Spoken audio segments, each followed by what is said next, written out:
আমার প্রিয় অষ্টম শ্রেণীর শিক্ষার্থী বন্ধুরা, তোমাদের সকলকে আমার চ্যানেলে স্বাগত জানিয়ে আশা করছি তোমরা সকলে খুব ভালো আছো। আজকে আমি তোমাদের রায় মার্টিনের 2025-এর যে প্রশ্নবিচিত্র প্রকাশিত হয়েছে তার 296 পাতা যে 5 নম্বর স্কুল রয়েছে সেখানে অষ্টম শ্রেণীর বন্ধুদের প্রথম পর্যায়ক্রমিক মূল্যায়নের ভূগোলের প্রশ্ন দেওয়া রয়েছে। আমি ভূগোলের উত্তরগুলো দেখিয়ে দেবো, সেই সঙ্গে তোমাদের বইয়েতে এবং রায় মার্টিনের বইয়েতে কত পাতায় পাচ্ছ সেটাও দেখিয়ে দেবো। ইতিমধ্যেই যারা চ্যানেলটিকে সাবস্ক্রাইব করে নিয়েছো তাদের সকলকে অসংখ্য ধন্যবাদ জানাই। আর যারা নতুন দেখছো তারাও চ্যানেলটিকে সাবস্ক্রাইব করে নিয়ে সাথে থেকো। চলো তাহলে শুরু করছি। একে থেকে সঠিক উত্তরটি নির্বাচন করে লেখো। পৃথিবীর গভীরতম সোনার খনি হলো রবিনসন দ্বীপ। সীমাদৌ স্তরটি গঠিত হয়েছে, এটা হবে ব্যাসেল শিলা দ্বারা। Journey to the centre of the earth পৃথিবী বিখ্যাত কল্পবিজ্ঞানের গল্প লিখেছেন জুল ভার্ন। প্রবেশসীমা হলো গুরুমণ্ডলের অন্তর্গত স্তর। সিয়াল ও সীমা স্তরের মাঝে আছে কনরাড বিযুক্তি রেখা। শিলামণ্ডলের নিচে গুরুমণ্ডলের ওপরের অংশের বিশেষ স্তরটি হলো, এটা হবে অ্যাস্থেনোস্ফিয়ার। শূন্যস্থান পূরণ করো। বাংলাদেশের উচ্চতম সিংহ, এটা হবে কেউ কার্ডং। শ্রীলঙ্কার একটি প্রধান শহর, এটা হবে কলম্বো।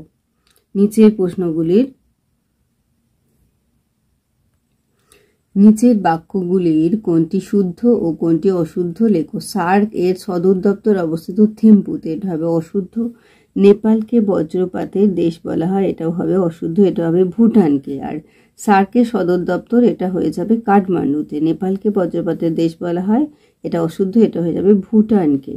নিচের প্রশ্নগুলি সংক্ষিপ্ত উত্তর দাও। ভারতীয় উপমহাদেশ কাকে বলে, এটা তোমাদের বই 74 পাতাতে পেয়ে যাবে। এই ভারত থেকে ভারতীয় উপমহাদেশ এতটা উত্তর লিখবে। পরের প্রশ্ন, প্রতিবেশী দেশগুলির কোনটি ভারতের কোন দিকে রয়েছে লেখো। এটা আমি রায় মার্টিনের বই থেকে একটু দেখিয়ে দিচ্ছি। দেখো, প্রতিবেশী দেশগুলির কোনটি ভারতের কোন দিকে রয়েছে এগুলো লিখে দেবে। এরপর 4 দাগে নিচের প্রশ্নগুলি সংক্ষিপ্ত ব্যাখ্যামূলক উত্তর দাও। সক্রিয়তার ভিত্তিতে আগ্নেয়গিরি কয় প্রকার ও কি কি? প্রত্যেক প্রকারের সংজ্ঞা লেখো এবং একটি করে উদাহরণ দাও। এটা 12 পাতাতে আমরা পেয়ে যাচ্ছি। চলো একটু দেখে নিই তোমাদের ভূগোল বইয়ের 12 পাতা। দেখো, সক্রিয়তার ভিত্তিতে ভাগ হচ্ছে 3টি: সক্রিয় আগ্নেয়গিরি, সুপ্ত আগ্নেয়গিরি আর মৃত আগ্নেয়গিরি।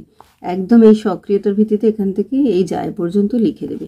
এখানেই সব দেখো, সক্রিয় আগ্নেয়গিরির উদাহরণ আছে কাকে বলে, তারপর সুপ্ত আগ্নেয়গিরির উদাহরণ রয়েছে কাকে বলে, মৃত আগ্নেয়গিরির উদাহরণ রয়েছে। মৃত আগ্নেয়গিরি বলতে কি বোঝো সবটা এখানে রয়েছে, তোমাদের ভূগোল বইয়ের 12 পাতায় রয়েছে।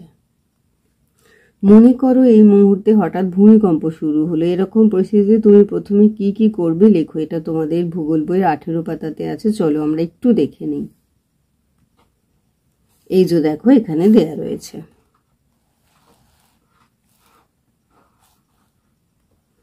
এরপরে দেখো, টিকা লেখো। সিসমোগ্রাফ ও রিক্টার স্কেল, এটা তোমরা তোমাদের ভূগোল বইয়ের 15 পাতাতে পেয়ে যাবে। আমি তোমাদের ভূগোল বই থেকে দেখিয়ে দিচ্ছি এবং রায় মার্টিনের বই থেকেও দেখিয়ে দিচ্ছি। দেখো, দেখো এখান থেকে রয়েছে, এখান থেকে এতটা রয়েছে। দেখো, সিসমোগ্রাফ রয়েছে, এখানে রিক্টার স্কেল রয়েছে, আবার এখানে দেখো এখান থেকে সিসমোগ্রাফ রয়েছে এতটা। রায় মার্টিনের বইতে দেখে নাও। দেখো সিসমোগ্রাফ,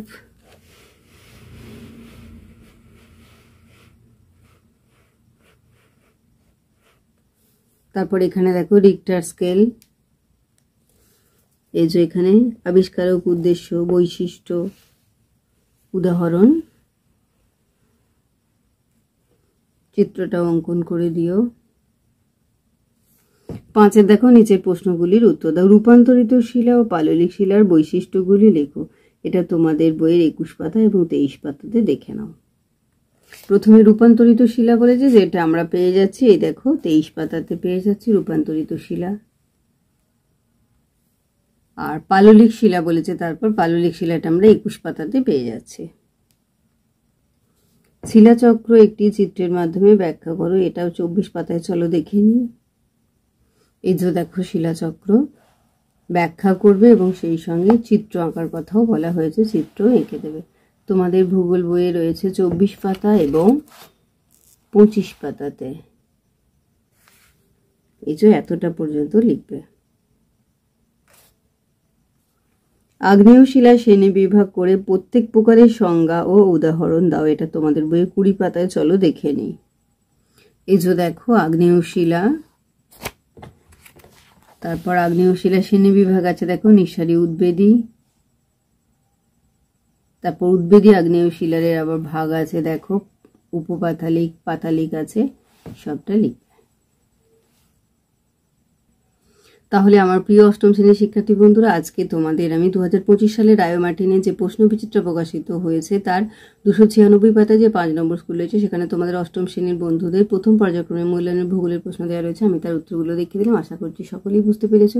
ভিডিওটি দেখার জন্য তোমাদের সকলকে অসংখ্য ধন্যবাদ জানাই। ভালো লাগলে লাইক করো, কমেন্ট করো, বন্ধুদের মধ্যে শেয়ার করো। আর আগামী দিনে নতুন নতুন ক্লাসগুলো পাওয়ার জন্য অবশ্যই চ্যানেলটিকে সাবস্ক্রাইব করে সাথে থেকো। তোমরা সকলেই খুব ভালো থেকো।